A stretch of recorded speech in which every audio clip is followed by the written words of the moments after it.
And we are recording with Mr. Joseph Selbie, who's been on here twice before. Last time we talked about the Yugas, and because I'm an idiot and didn't know it was a book, I thought it was a lecture. I told him I was going to read the book, and I did. It's on Audible. Fantastic. It's actually a badass book. And so that's what we're going to discuss today. And also Mr. Fancy Pants over here with a new camera and some good lighting. So stepping the game up. But Mr. Selbie, please introduce yourself, sir, for all the new listeners who maybe haven't listened to the other episodes. Well, my story basically is that I have kind of a split personality, or a two sides of the same personality working in good harmony with each other. So I have a scientific bent and somewhat of a scientific background. When I went off to college, I was intent on getting a degree in science. I actually dived into a major in microbiology at the University of Colorado, which was a great department for that at the time, and was fascinated by the whole world of DNA and transferring information from the nucleus into the cell, where it's picked up and built by ribosomes. Proteins are built by ribosomes. And I was loving it. And then about midway in my 4 years of college, I had a profoundly life-changing experience with hallucinogenic drugs. And it really, I'd had other experiences before this one, so this wasn't the one and only I'd ever had, but this was just so much more amazing than any of the others that I had ever taken, that it changed my life. I was deeply and profoundly peaceful, calm, loving, intuitive. I liked being with people. People liked being with me. It was kind of an effortless flow of life, all things that I had aspired to, and, in a real way, continue to aspire to, that just made me the person I had always wanted to be, and was never quite able to reach even parts of that in other ways. So that was astonishing, moving, and set me on a completely different trajectory from the science degree. I took a deep dive into Western philosophy to try to understand, better what had I experienced, how had I gotten to that experience. And that really wasn't very satisfying. Western philosophy is very intellectual. There's not a lot of heart in it. And there's certainly very little, if any, direction for experiential approaches to the things that they talk about. They just talk about them in kind of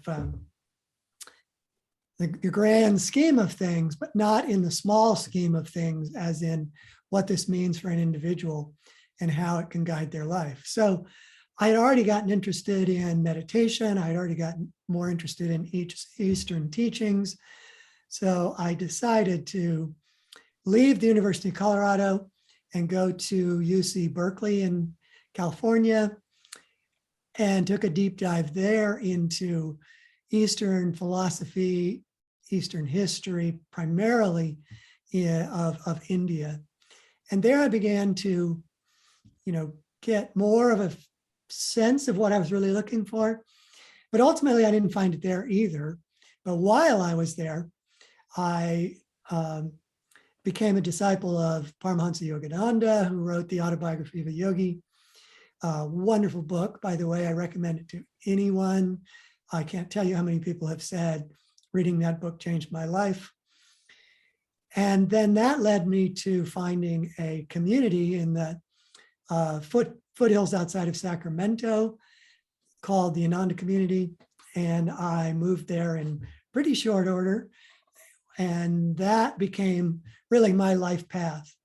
But I never gave up on the science side. And in fact, the science side of myself was fed by the fact that Yogananda, who was one of the first, or the first Indian master to live in the West, not just to visit and teach and return to India, but actually lived here and oriented his teachings for a Western audience. And so he used many concepts, terms from Western science to explain Eastern teachings, to explain yoga and meditation. And I just loved that because I already had the science background, and to be able to see how he could pull those into a discussion of deeper truths was wonderful. And I always thought that if I ever had a chance, I would, do things with that knowledge, such as writing books. And I always kind of inserted it into classes that I taught. I taught hundreds of classes from the time I went there in approximately 1975 through today. So it's kind of been my MO in all classes that I taught. And then also part of what he brought to the picture of spiritual science was the Yugas. And this is obviously our topic for today. And the Yugas is an ancient Indian system of cyclic history or cyclic human development. And the implication of it being a cycle is that in our past, there were higher ages, and in our future, there are higher ages yet again, and that we ourselves are sort of on an upswing from a low point of history, roughly corresponding to when the Roman Empire was crumbling and most of Europe was in disarray. And I loved that. It was actually the exponent for it was Yogananda's spiritual teacher, Sri Yukteswar. And he was a modern day exponent of this ancient system. So I wrote the book that we're going to be discussing here, drawing in my background in both Western history and philosophy and Eastern history and philosophy, which involved, archaeology, prehistory, etc., and the spiritual teachings that I've learned and begun to understand from the decades of diving into them, and put them together in this book. And the way I think of it is that the book is really a description of the historical footprint that was left by the Yugas. And rather than approach it from the point of view of, could this be real? Is it perhaps not possible to justify it as real? What could possibly have driven it? What are the problems with description of how it was driven? I just said, I'm not going to approach it from that direction. I want to approach it from the direction of, is there evidence that matches the periods that Sri Yukteswar described that we recently went through and are heading toward?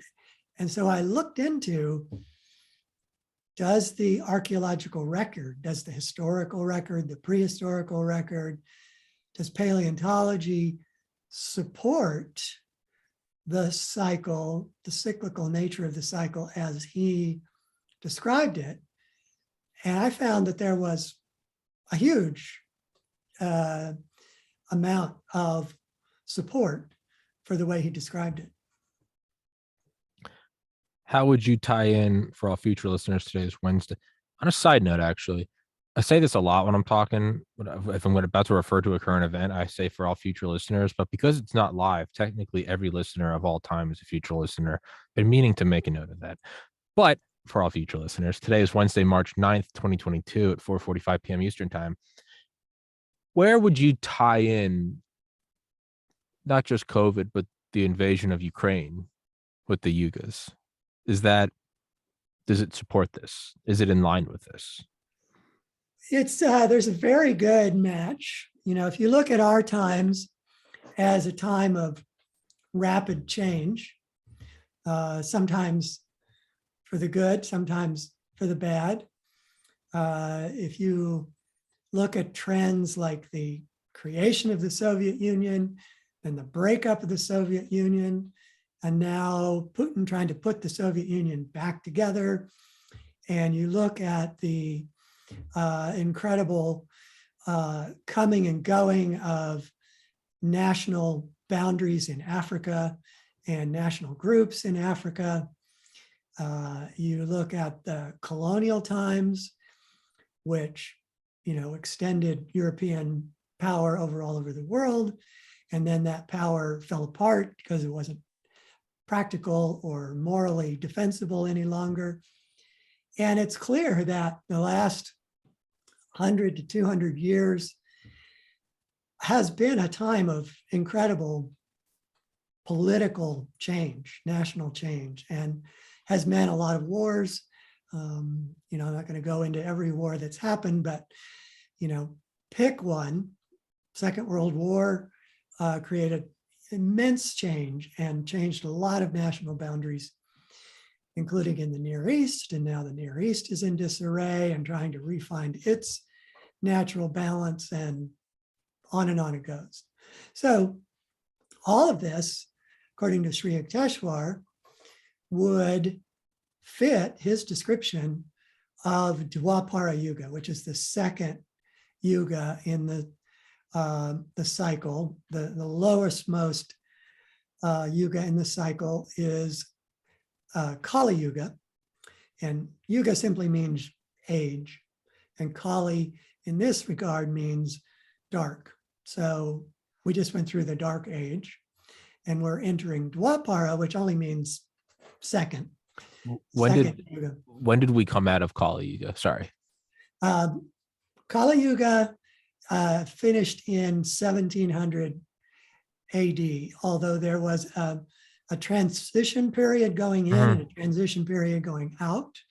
So from 1700 to 1900, it was a period of transitioning mankind's understanding from the darker Kali Yuga to Dwapara Yuga. Okay. So I can backtrack and talk about the qualities of all the yugas, but for now, I wanted to point out that the beginning of Dwapara Yuga, and if you think of this as being like the face of a clock, and that 12 o'clock would have been the peak of the last highest age, and 6 o'clock would have been the lowest point of the lowest age. We're at about 7, heading up towards 12. Okay. And if you look backwards in time to the last few hundred years of the descending Dwapara Yuga, so this is a cycle that repeats itself, it waxes and wanes. Mm-hmm. So at 12 o'clock, we had this highest age, and then it descended to 6 o'clock, and then it ascends from 6 up to 12. So the descending Dwapara age, the one that corresponds to our time, if you look at the last few hundred years of descending Dwapara Yuga, you had incredible political change. You had entire kingdoms come and go. This was the period when the Egyptian empire was starting to fall apart, was pretty much had fallen apart. And by 700 BC, which was the end of Dwapara Yuga, the whole map of what is now the Near East completely changed. You had the Assyrians, you had the Hittites, you had the Mesopotamians, and all those kingdoms existed 300 to 500 years before 700 BC, and were almost all gone by 700 BC. So if you look sort of from the corresponding periods as civilization rises to the corresponding periods where civilization has declined, you see similar patterns, only in reverse direction. So what we're seeing is rapid change, but we're heading toward consolidation. We're heading towards a time when there is not so much rapid change because the change has kind of worked its way through at least that element of Dwapara and has begun to have stability. So what we're seeing now is no surprise through the lens of Dwapara Yuga. Although a lot of people say, well, if Dwapara Yuga is a rising age compared to Kali Yuga, and if we're what according to Sri Teshwar would be about 320 years into this, why don't we see more societal improvements? Why do things seem to be going to the dogs, right? You know, you talk to just about anybody and they think that everything is falling apart. And in some ways they are, but in some ways, in important ways that people tend to miss, they're coming together. There's an entire book written on this subject that the title is eluding me. But essentially the theme of it is things are much better than you think they are. That the constant kerfuffle of 24-hour news gives us that continuous impression that, in fact, everything's going to the dogs. Is it? But if you take a step back, go ahead. I was gonna say, is it Apocalypse Never? Michael Schellenberger? That one's more about climate. I know that there's a book you're talking, Future Perfect. There's something that says, yeah, no, I know. Okay, sorry. Yeah, I know what you're talking. No, I can't remember it either, but yeah, there are books like that. But just an odd fact from it, not odd, but one that people don't expect, is that fewer people are dying in wars now than in all of human history, you know, written human history. And people would say, what? We just went through World War II. We went through, you know, horrendous suffering across the world. But in fact, 75 years later from World War II,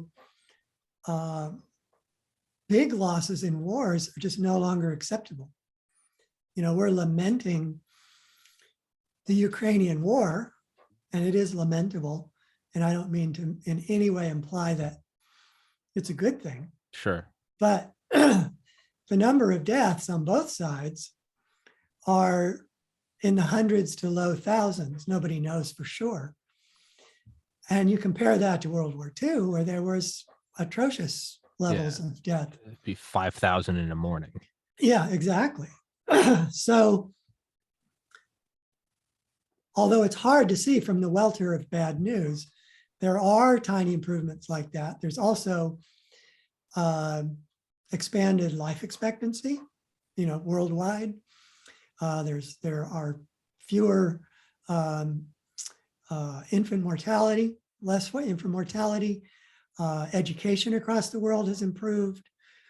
So they just don't get the press, but they are the indicators of this kind of steady, invisible push of improvement that is Dwapara Yuga. So if it's 2022 now, where are we in Dwapara Yuga? So it's 1700 AD. We moved completely from Kali Yuga into Dwapara Yuga. How long is the transition period?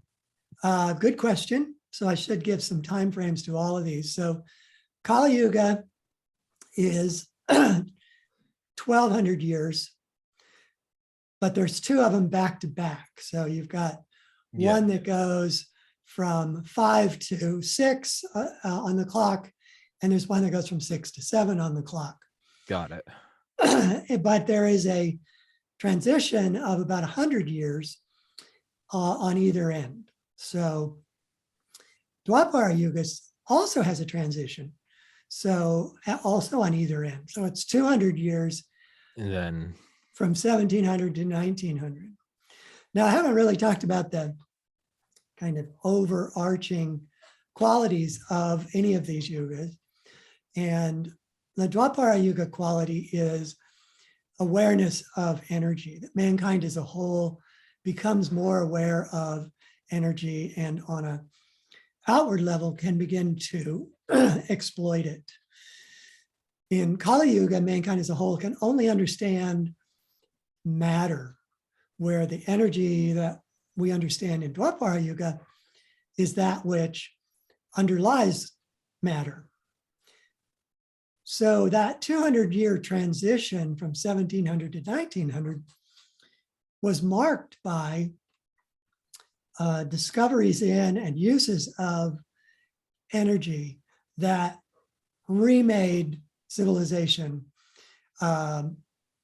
everywhere across the globe. So the first evidence of that was steam power. So steam power came about in the early 1700s and was coincided with what is known as the Industrial Revolution. So the Industrial Revolution was really driven by steam power. And in a way, what you could say is that steam was able to multiply the amount of energy that could be harnessed by mankind. So in Kali Yuga, the energy that they were able to use was human power, animal power, water power. And they did exploit them. They did use all of those. But when you go to steam power, it's like you multiply the amount of energy that can be harnessed by, I don't know, 10-fold, 20-fold, it might be more than that. And because you could do that, you could have steam locomotives that weighed 150 tons, pull another 1,000 tons of goods across the country. And it would just never have happened with human power, animal power, or water power.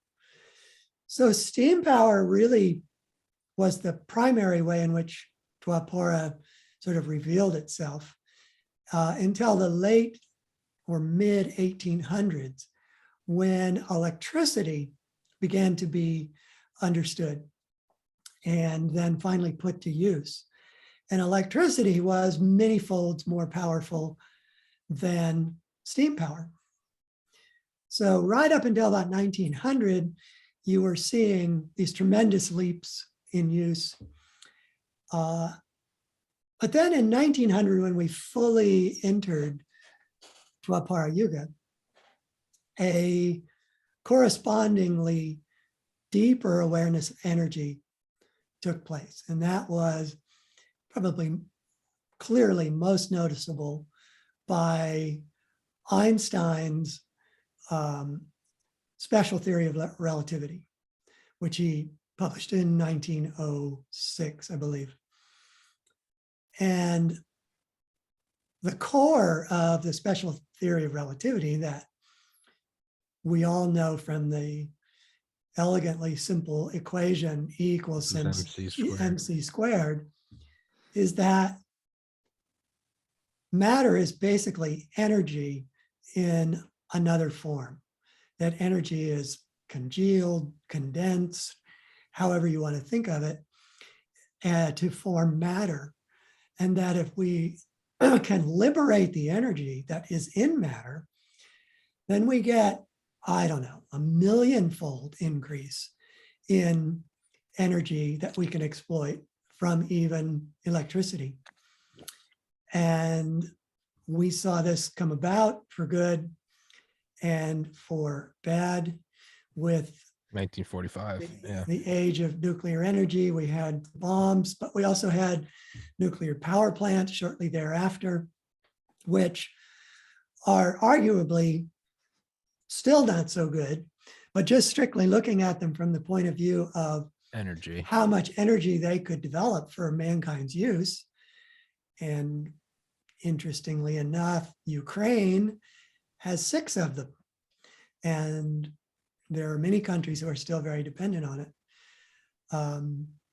In its defense, which I won't go to great lengths to try to defend, the nuclear power plants that were built around the world, there haven't been many built for like 30, 40, 50 years because there was so much resistance to them, and because of Chernobyl and 3 Mile Island, understandably, people were completely afraid of them. But because of that long time lag, people don't realize that there are much safer designs that have never been built, because people still are afraid of it, still suspicious of it. But these safer designs not only might avert any possibility of a Fukushima event or any of those disasters that had happened, there are designs that reuse their own nuclear waste.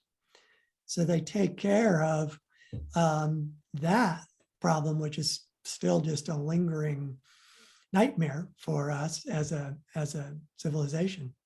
But nonetheless, whatever you think about them, nuclear energy was brought about by this deeper understanding that matter is basically an illusion, that matter is just a seeming reality that's made up of energy in a stable pattern, and that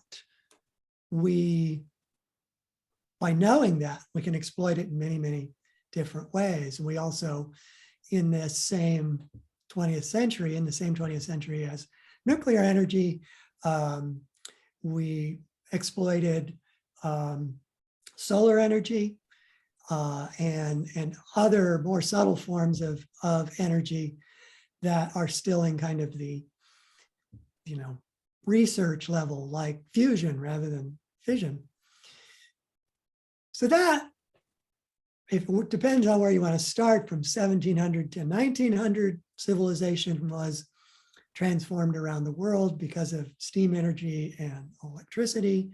Beginning in the early 1900s to the present, civilization has been even more transformed by deeper understanding, not just in harnessing exploitable energy, but the development of the computer chip and many other ways in which quantum physics, which is basically the discovery of what goes on inside that atom, has been able to exploit that knowledge in other ways that have transformed the world, in the internet, the computer, and more to come, perhaps quantum computing. And we may be seeing more and more of these discoveries unfold in Dwapara Yuga. So this is why it's generally Dwapara Yuga. Those of us who are, talk about it all the time, we call it the energy age, just as a shortcut, where Kali Yuga we call the material age. Now, going into the future, there's 2 ways we can follow this discussion. And one is we go into the future and we talk about what will unfold for us in higher yugas yet, or we can look back at time and look at the evidence for there having been higher yugas. So tell me which way you'd like to go. Well, I was going to say, are there any other aspects of Dwapara Yuga other than energy, or is that the predominant defining feature? That is a very defining feature, but I think that there is 2 sides to that.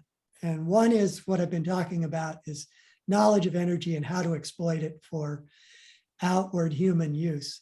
But more important for, I think, the eventual fate of mankind, but certainly for a large movement of mankind right now, is this has opened us up to being able to be aware of and use personally inner energy. So as I was talking about that period of time at the end of Dwapara Yuga past, the descending Dwapara Yuga, where there was similar evidence for this kind of rapid change in nation states and political boundaries, etc., there was simultaneously the practice of meditation and how to do it, the practice of yoga postures, Ayurveda, subtle healing techniques. There were similar techniques with traditional Chinese medicine or with ancient Egyptian medicine, which doesn't get as much play today because it kind of died, where acupuncture was kept alive by India, and obviously ancient Chinese medicine was kept alive in China. And the point, though, is that all of those are now reemerging to widespread interest in across the world, because we have a similar awareness to what they had back then. And so our awareness of the inner forces within us naturally draws us to wanting to meditate and feel it, and to do yoga postures to feel it and help us go deeper into it. And acupuncture and herbs and all the various ancient techniques of healing are coming to the fore because they're more subtle. They're based on kind of vibrational, subtle energy techniques rather than on molecular medicine, which is, still the dominant type of medicine today. But more and more people are being drawn to subtle medicine because our awareness has changed. So you have two sides to energy awareness. You've got the outer and you've got the inner. And I think the inner is going to prove to be as transformative in the future as the outer exploitation of energy has been so far in Dwapara Yuga. So to go back to the question you posed earlier, the two directions to take the conversation, could you list those again? Do you want to go forward in time? Yeah. I want to go forward. Okay. So Dwapara Yuga is 2,400 years in length. And that probably takes us to about eight and a half on the clock face. It's still not very far around the dial. But at 8.5, it'll take us up to about 9-ish is what's called Treta Yuga. And Treta Yuga, again, is not a very exciting name because it simply means the third Yuga. But Treta Yuga's sort of keynote is thought and mind. And in the same way that in Dwapara Yuga, mankind will both exploit energy and become aware of energy inwardly, in Dwapara Yuga, mankind as a whole will exploit thought and also become inwardly aware of thought. So Sri Yukteswar, who's the authority that I look to about the core aspects of the Yuga cycle, he said that in Treta Yuga, mankind as a whole would communicate telepathically. That thoughts would be as real to us as individuals as energy is to us now, just familiar. And that thought might be exploited if you think of thought as having not only just an intangible nature, where I can pick up on your intangible thoughts and you can pick up on my intangible thoughts, but thought is more than that. It also has a tangible power in that if you can visualize things with a very powerful mind, you can bring them into being. So Treta Yuga would be a time when minds could manifest things. And it would also be a time when on the inner level, mankind as a whole can tune into profoundly deep thoughts that undergird the entire universe, that their view of things is as much deeper than Dwapara Yuga, as Dwapara Yuga was deeper than Kali Yuga.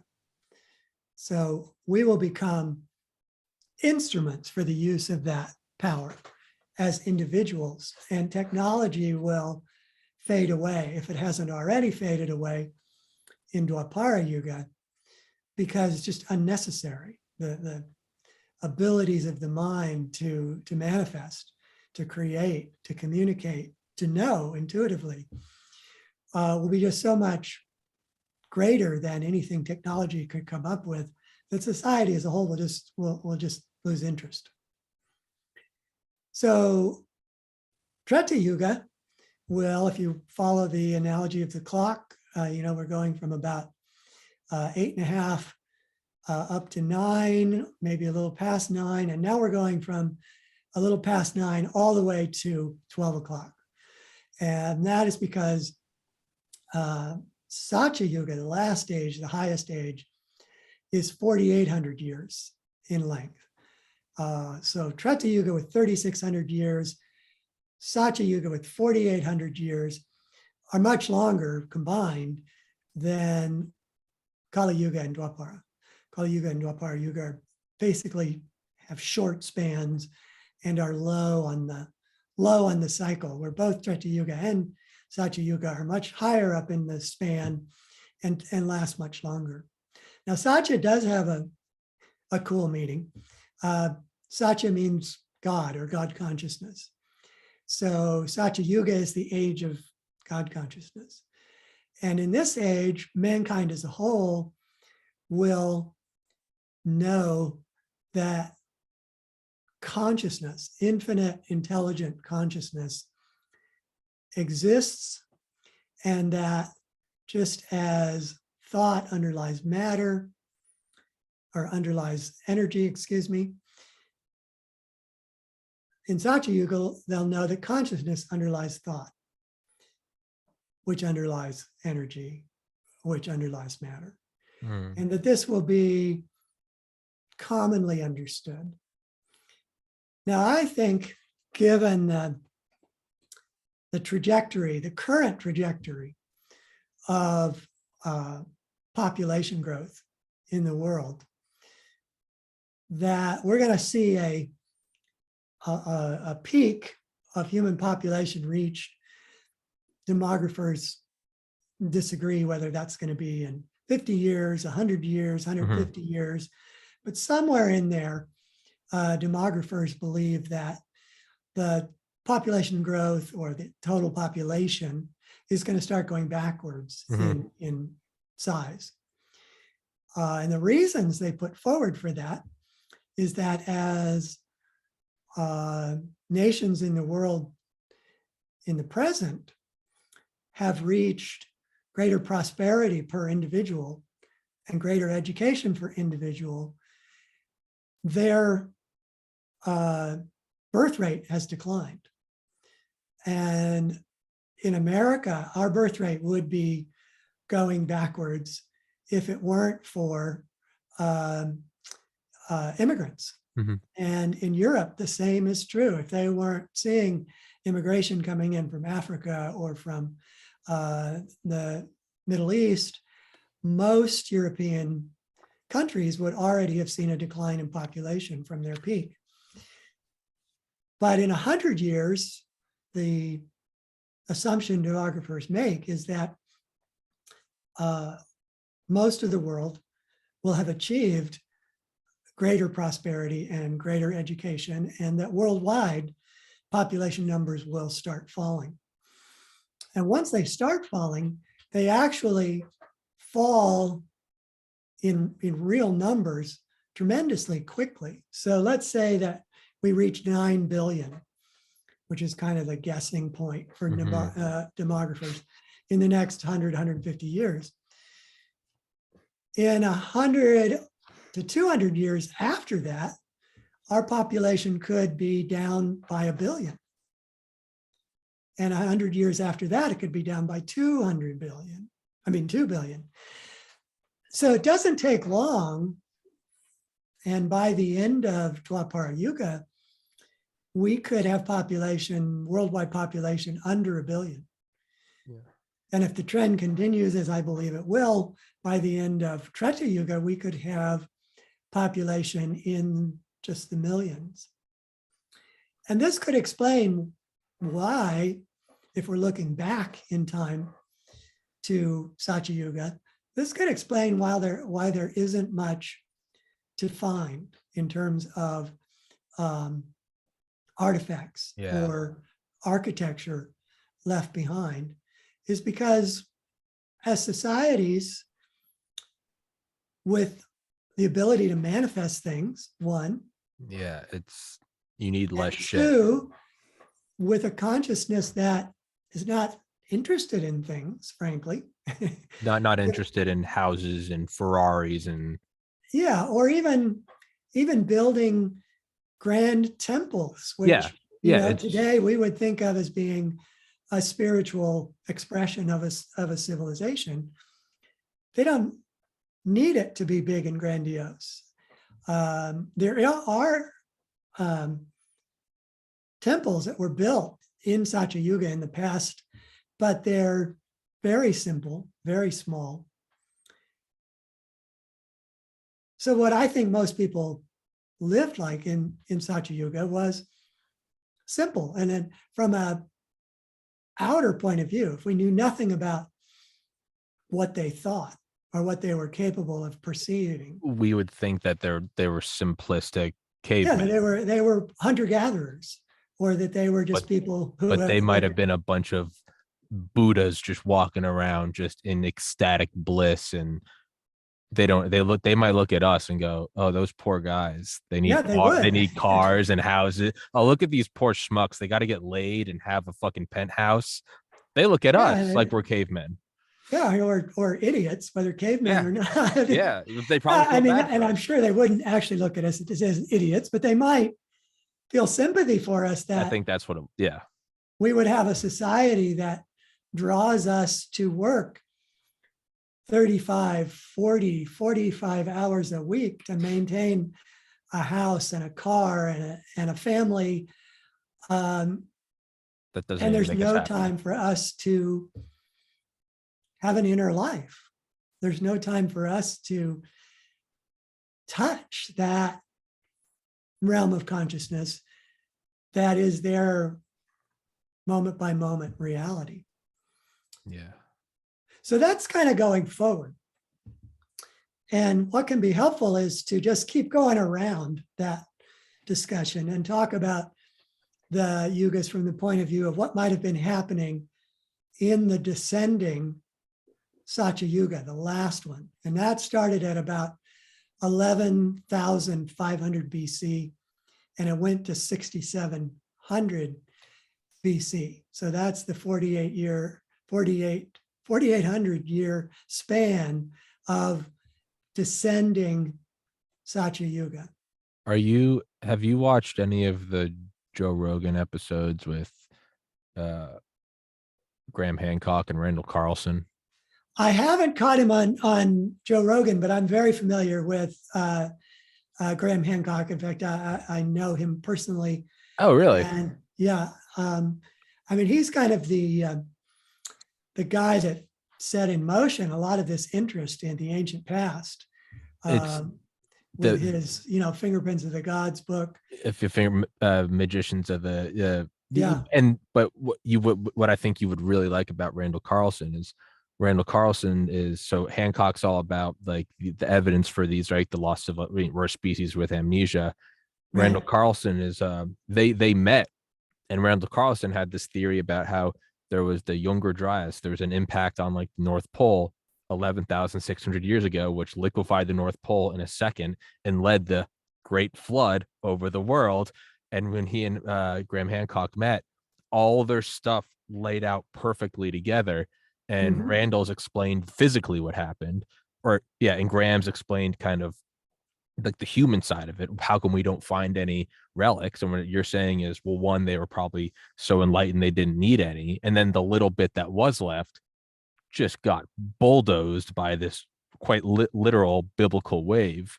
Right. I'll try to find one of you need to watch it when And they're those two are I'm together. familiar with that. Okay. Yeah, Robert Schoch is another Yeah, I've guy tried to you get might him be on. interested in, and he thinks that Yeah, the Sphinx. uh, Yeah. that there was basically a plasma event that wiped out ancient civilizations, and that's why you see these like squiggly forms on a lot of caves, Yeah. et cetera, that are still found in the world. I disagree a little bit with Graham Hancock on that, because, as I already said, I think the population that would have existed back then would have been very small. Sure. And I think it would have been nowhere near the glaciers. I think they would have all been, either side of the equator in the kind of nice temperate zones. And thus you would have the, Tigris Euphrates Valley, you would have the Ganges Valley, you would have the Yellow River Valley in China. You would have, there's a similar location in South America. I think they all did live and survive. They weren't worried about the glaciers melting because they weren't in the glaciers. Yeah. Now, it would explain wiping out something like New York City.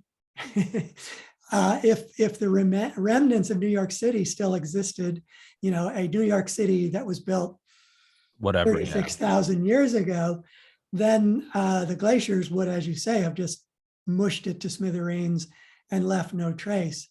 But I don't know if you really need that explanation for why we didn't find anything post 11,500 BC. If I haven't listened to it since 2017, so I'm probably very foggy on it. I think what Randall Carlson's idea was, it was because it wasn't that they melted in like the sea, it was melted in like an afternoon, and what that caused was a super it wasn't like a casual rising of the sea levels. It was just this gargantuan, like 1,000-foot tall tsunami that it didn't matter if you were near the glaciers or not. It was like all of the, and then what I think is, I think that actually ties into what you were saying. You probably had very few things because they were just on a different, the only structures they had were probably the equivalent of like our pyramids. To them, they were like, oh yeah, no, those are the old primitive people. So like what little things were left were probably just finished off. I mean, granted, this is all wild conjecture, but yeah, no, and there would have been a sea level rise, obviously, if there was that big of a glacial retreat, whether it was in a few minutes or in a few hundred years. Yeah. So there probably would have been people settled on the coast who had to retreat inland as a result of that. But if they didn't have much, there would be nothing to find anyway. Yeah, there's nothing to find anyway. But there are some edifices that occur around 10,000 BC. And they are in an area in Turkey where there are several such finds. But the one that has come to attention is the one called Göbekli Tepe. The buried one. Yeah, the buried one. And for those who are unfamiliar with it, these structures were built all around a hilltop. And these structures were rings that ranged in size, but were all fairly small. And each ring had basically a half wall, so that was open to the sky. And around that half wall, there was a bench in most of the cases. And then piercing that half wall at various points, there were these statues that were, primitive in one sense and advanced in another, because they may have been betokening something other than the human form. They were meant to, be an expression of higher consciousness, but they had bas reliefs carved on them, and more research suggests that they had astronomical alignments as well. The floors of all of these were terrazzo, so they were like pounded stone floors, which gave them, a step up above just dirt floors, which you might expect. But the amazing things about these was they weren't lived in. They weren't for inhabiting. There is no evidence of people having lived on this hilltop, which you usually get with trash pits or fire pits. And they clearly weren't defensive because they were just half walls. So attackers would just be able to, walk right in. Yeah. So if they didn't live in them, if they weren't defensive, then the only thing really left is that they had some kind of sacred significance, that they were sacred sites or used for sacred purposes. And this fits Satya Yuga. This fits that time, that if those people were going to build something, it would be simple. It'd be art. It would be, but it would have a spiritual purpose. It would help people meditate. It would help people transition to higher consciousness, and that would be its own purpose. And that it might also, and this is, you're alluding to something that's kind of interesting about them, again, from this point of view, is that it's easy to imagine with people of that level of consciousness that these sites would build power. That if you had these really highly advanced people regularly meditating in these sites and meditating together, that those statues, those walls, that floor, everything would begin to resonate with that really high frequency vibration, and they would be powerful. Even today, you can go to sacred sites around the world, and it's palpable. You come into some temples, and it's like like Napoleon and the pyramid, and not only that, but you could imagine that those things might have a purpose, as we couldn't understand it. Just like if we dropped a nuclear reactor in front of someone from I don't know from Genghis Khan's age, they would just look at it. They wouldn't understand what it was possibly capable of. Maybe it's a machine. They'd stable their horses in the cooling tower. They would. They wouldn't know what it would just be. So it would be so absurd. It would be. I mean, and maybe not only that. Maybe it's like like the idea, like you talked about, like the Giza power plant. Like maybe it's tapping into something that, again, if you brought a solar panel back to ancient Egypt, they might be like, how is this? Or even if you brought it back to the Industrial Revolution, they'd be like, how is this going to power my textile mill? They think it's just a shiny. We'd be like, no, it's absorbing the sun. And they'd be like, what are you talking? Windmill or bust? Or like water wheel or bust. So like we might be looking at this like, oh, look, it's Stonehenge, primitive people. Maybe they were harnessing something that made cold fusion look like coal, right? It's right. Or it's more likely to be spiritual fusion. Sure. Which, So instead of going to the energy side, I don't know, the local yoga postures studio, where you do feel better, right? You increase your consciousness, and helps you relax. You meditate better afterwards. This would be like that, only 10,000 times more powerful as a place to go and practice. So the thing that you alluded to that makes this intriguing is that for some reason, and I believe it's probably this one, all these sites were deliberately buried about 1,500 to 2,000 years after they were built. And it could be, makes a certain amount of sense, they were simply too powerful for people to leave them available.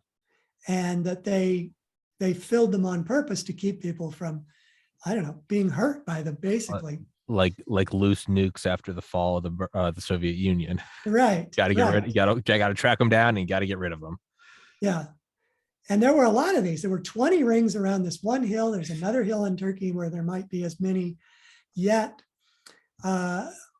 So we have that intriguing aspect of Satya Yuga. The other thing that comes down to us from Satya Yuga is lore and myth. I prefer to call it lore because myth implies to most people that it's not a real thing. Lore has the implication that it's knowledge. Mm-hmm. And the one bit of lore that comes down through every ancient civilization is that there were places on earth that were considered to be paradise. So we had Eden in the Bible. We have other places, the Mesopotamians and the Chinese, et cetera. They all have that. But the one thing they all have in common also is this notion of a tree or an axis in the center of paradise. So we have in the Garden of Eden, we have the tree at the center that gave us the knowledge of good and evil. In Mesopotamia, they had the axis mundi, the axis of the world. What modern day saints say about those traditions is that they weren't talking about real physical places.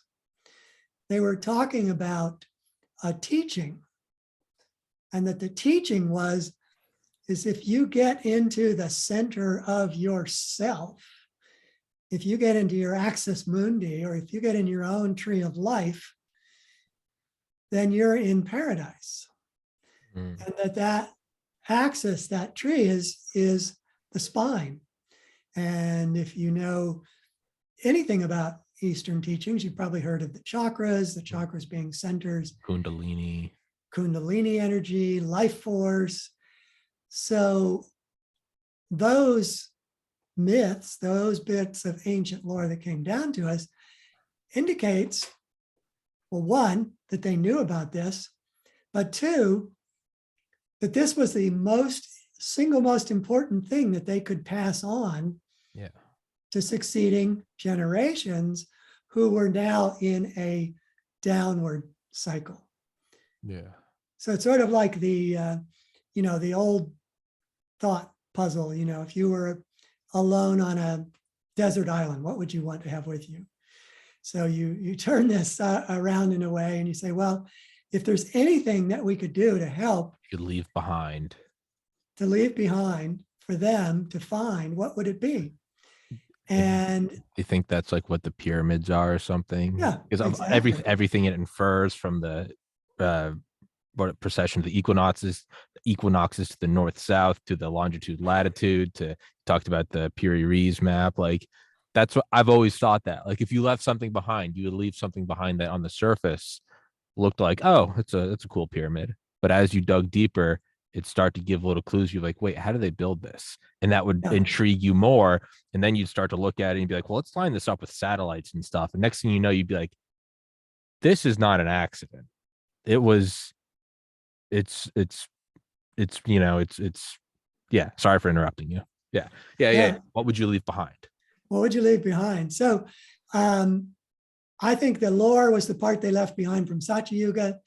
When we go into descending Treta Yuga, I think the lore that was left behind was in oral traditions, such as the Indian Vedas, that were a core teaching about how to get into the spine and how to use the powers of the mind. Because as we were talking about in the ascending Treta Yuga is all about powerful inner perception of thought and the ability to use that thought to your advantage. So the Vedas are a good example of something that a Treta Yuga person would understand, but has been very hard to understand for a Dwapara thinker, let alone a Kali Yuga thinker. Because when you read the Vedas just plain and simple, they're translated by Western scholars as almost stories about a agrarian society and how people herded cattle.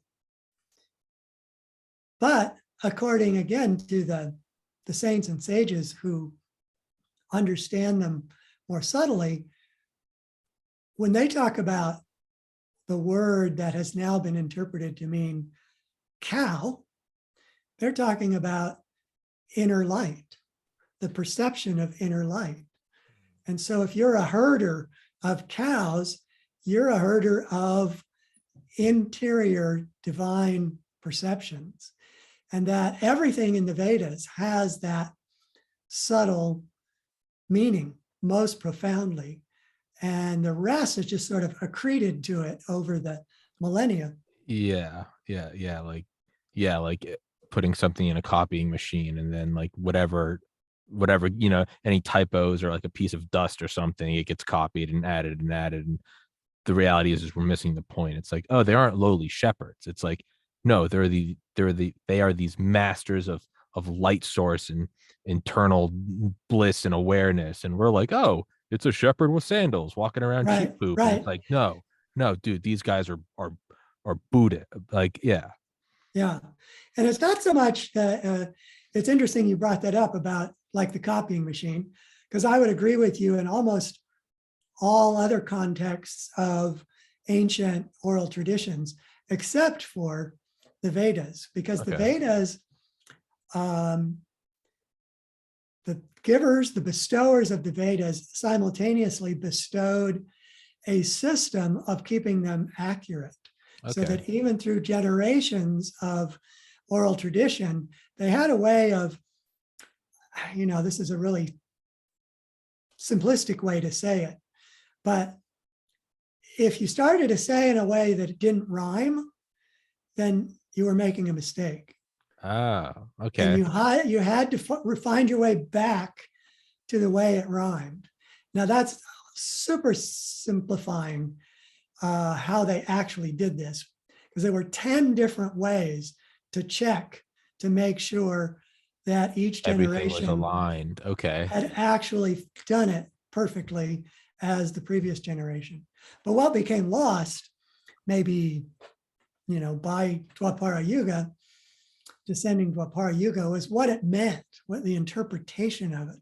They had the words still, but they didn't necessarily have the inner meaning any longer.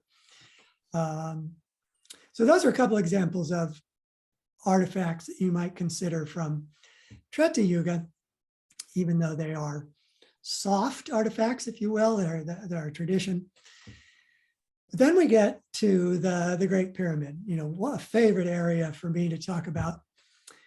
And you went right to the heart of it. I think that the Great Pyramid was just in the same way that the Vedas were a way of leaving behind something that would be good for mankind in the future. I think the pyramids were a way of leaving behind something that would be good for future generations. The Great Pyramid was built pretty close to the beginning of descending Dwapara Yuga. And if you recall, there are transition periods from and to each Yuga. So 3100 BC is the actual time when Treta Yuga becomes Dwapara Yuga. But the transition period, once Kali Yuga, once Dwapara Yuga begins, is another 200 years. So there was 200 years of time in which mankind as a whole had to transition from this higher age Treta Yuga into a lower age of Dwapara Yuga. And it was not long after the end of that transition that, or even before the end of that transition, that the Egyptians started building pyramids. And there are three at least. There's the Bent Pyramid and the Step Pyramid and the Saqqara Pyramid that were all built before the Great Pyramid. And it was as if they were trying to, figure out the best way to take the knowledge of Treta Yuga and turn it into something meaningfully powerful for Dwapara Yuga. And by the time they got to the Great Pyramid, I think they had figured it out. And its purpose was to elevate people's consciousness, that the Great Pyramid could take in subtle energy and concentrate it in the king's chamber or the queen's chamber, or in perhaps other chambers yet to be discovered that are higher than the king's chamber. And that really was its purpose. And I think that it had to have, in order to handle that much energy, it had to have just a lot of mass. Yeah. Yeah. But the only real reason for it to be so big was to concentrate this energy and to store the energy that then a properly prepared initiate could go into the king's chamber and be like kicked up a level of consciousness beyond what they were going to be able to do on their own. Yeah. But they had to be prepared that if they went in there unprepared, it could fry their circuits. Yeah. Napoleon, right? Yeah. I mean, a lot of people have experience, even in the dilapidated condition of the pyramid today, where the limestone cladding no longer is there. The gold Great top Pyramid looks like a bunch of stair steps going up. It didn't look like that when it was finished. Oh yeah, no, originally. they looked alien when they were finished. It was badass. It was totally badass. It was smooth. Can you perfectly imagine? Smooth. Yeah, And perfectly white. And gold tops. That would look And gold insane. top. They look insane now in 2022 in their dilapidated, fucked up condition. Can you imagine seeing them today in limestone with gold tops? Now imagine going back to a time when you've never even seen, like, there's no TV or cars. Can you imagine seeing that on the horizon? You're just some dude who you've never shaved in your life. You've never brushed your teeth. You're fucking, you're eating, you're drinking, you're sleeping. And then you see a pyramid shining white. They shone in the sun for miles and miles away. And not only that, the relative height is more absurd to us than like the Empire State Building is. Yeah, half the height of the Empire State Building. But we're used to the Empire State Building and other buildings. I mean, back then, like, the tallest thing was like your tent. So that would be like today seeing the Burj Khalifa is what, 2,800 feet tall. Right. That would be like seeing a 10,000 foot tall tower made out of like platinum and diamond.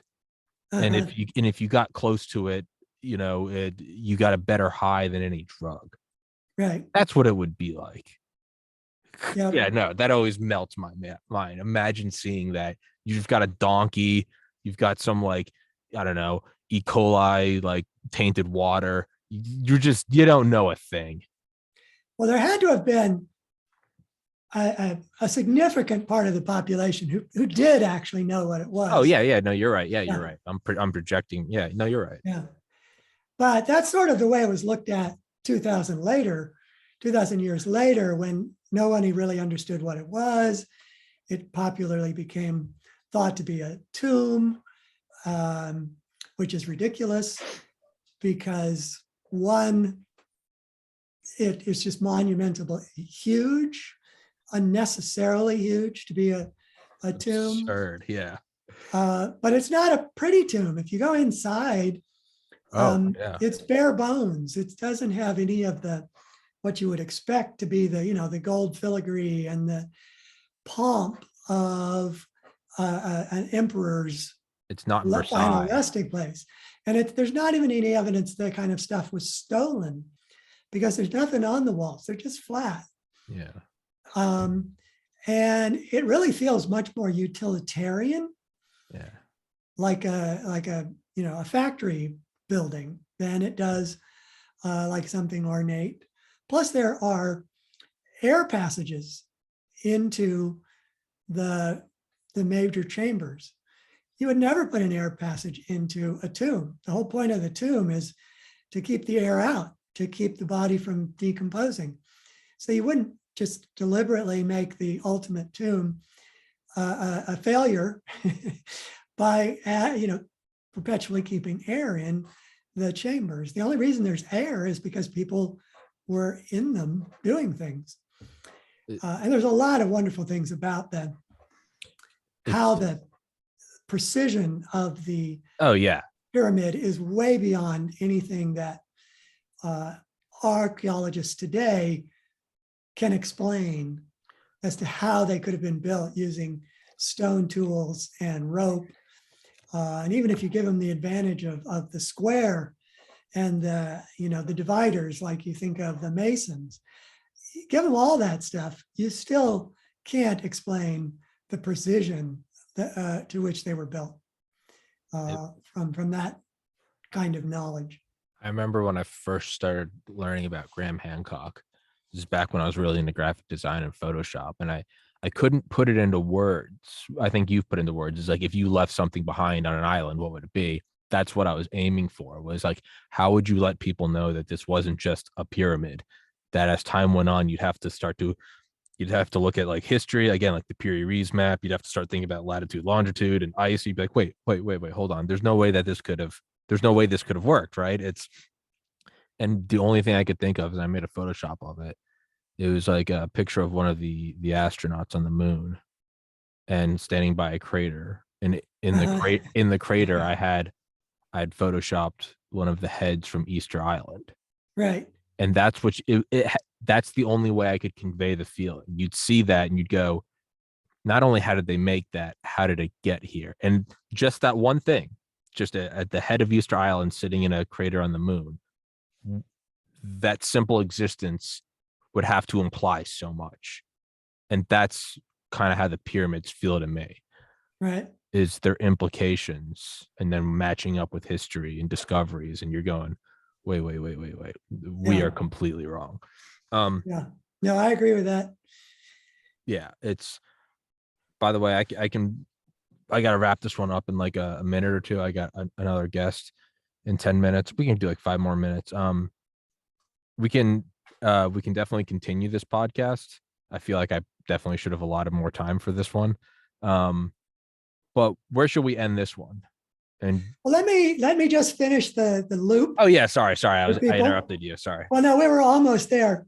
So we've gone up from, Dwapara Yuga going into the future, and then I made us jump over to Satya Yuga in the past, and we've descended now through Satya Yuga, Treta Yuga, and into Dwapara Yuga. But we haven't talked about Kali Yuga at all. So Kali Yuga, ironically, is not only the lowest age, it's the best known age by historians. And when people say this is what we know from recorded history, they're basically talking about almost exactly the time frame of Kali Yuga. So 700 BC, roughly, that's when the Egyptians were petering out and the Greeks were coming on, and then eventually the Romans. And then all the way up to 1700 AD, that whole span has been written about endlessly by historians. It's ironic that it's the worst period of mankind, because so much of what historians and others do with that data is they extrapolate forward with it. They say, if it was like this then that means that human nature is pretty fixed on the way it was at that time, where, people were just trying to survive. They were just trying to get by, and that the leaders were trying to get more of whatever was required to survive, and armies came along to try to take away from others what it was to survive. It was just very brutal and material that entire time. And although there were glimmers of higher consciousness at the beginning, when the Greeks first came in, the golden age of Greece, and as we finished up Kali Yuga, some of the Renaissance thinking was more elevated.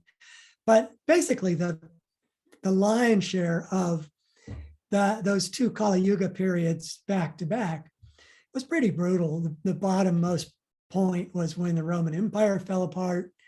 The Dark Ages took place. We had the plague. It was just awful. So that, unfortunately, is, as I say, used kind of as a touchstone for what the future of mankind might be like. But it's unfortunate, because the future of mankind for the next 2,000 years is going to be about energy. It's going to be about an entirely different state of consciousness. Yeah. And that people don't really know what that is yet, because we've only had a few centuries of it to know. To even start dipping our toes in. Yeah. So that kind of finishes the loop. Kali Yuga was not a great time. A lot of people romanticize that past, and they can keep it. It's just, it's all it yours. would have been a horrible time to be alive. I mean, the life expectancy was like 27 years. It was just awful. Brutal. Because people were treated as things. Men were chattel as well as women were chattel. Infant mortality was at like 95%. There was no medicine worthy of the name. It was might was right. There were really no laws to speak of. If you got through to the ripe old age of 60, you were a phenomenon. You're a legend. Yeah. You were a legend. Yeah. So be happy we're getting through it. Yeah. And ultimately, it kind of doesn't matter, because the cycle is just going to go again and again and again Yeah. and again. Yep. Yep. So just go inside and enjoy where you are on the ride, because you're going Well, take advantage of the fact that you are born into Dwapara Yuga, where you have an innate feeling for subtle energy.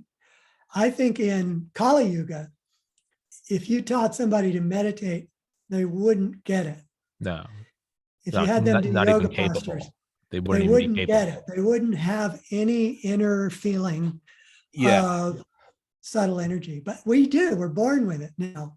Yeah. And more people are drawn to going deeper with it, because they experience it.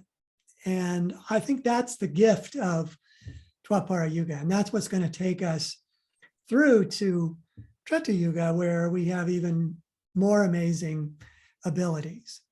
Now, in any time, in any age, any single person, any single individual can rise above the age they're in.